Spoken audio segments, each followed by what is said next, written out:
আসসালামু আলাইকুম প্রিয় বন্ধুরা, সবাই কেমন আছেন? স্ক্রিনে যে ছবিটা দেখতেছেন, এই ছবিটার বাস্তবতা কতটুকু এটা আমার জানা নাই।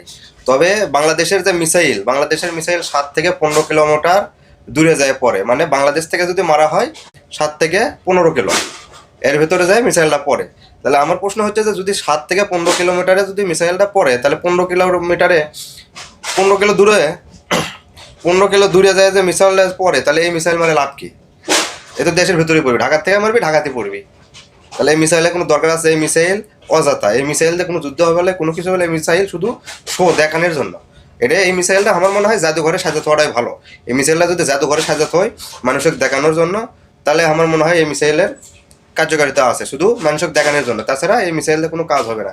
কারণ আমার মনে হয় এই মিসাইল যখন তৈরি করে সেই সময় দুর্নীতি আছে। কারণ বাংলাদেশ শুধু দুর্নীতির বাংলাদেশ। কারণ এখানে এরা শুধু দুর্নীতি নিয়ে ব্যস্ত। দেশে কোনো অস্ত্র বা ভালো কোনো জিনিস তৈরি করালে এরা ব্যস্ত নয়, এরা শুধু দুর্নীতি করালে ব্যস্ত। আমাদের সরকারও বলতে চাই, তারেক রহমানকে বলতে চাই যে ভাই, আপনি যেহেতু সরকার গঠন করছেন, আপনি এখন প্রধানমন্ত্রী, আপনি এগুলোর নজর দেন, আপনি দেশের জন্য ভালো কিছু করেন, দেশের যাতে আরও উন্নতি হয়, দেশে যাতে অন্য দেশের সাথে মোকাবেলা করার জন্য যাতে অস্ত্র থাকে, এরকম জিনিসগুলো তৈরি করার প্রস্তুতি নেন। আর হ্যাঁ, এখানে যখন তৈরি করবেন এখানে যাতে কোনো দুর্নীতি না হয়, একটি টাকাও যাতে দুর্নীতি না হয়। যেটা তৈরি করতে যেরকম বাজেট হবে ঠিক ওরকমই যাতে সেটার খরচা হয়। এখানে যাতে কোনো দুর্নীতি না হয়, এদিকে একটু নজর রাখবেন। আল্লাহ হাফেজ।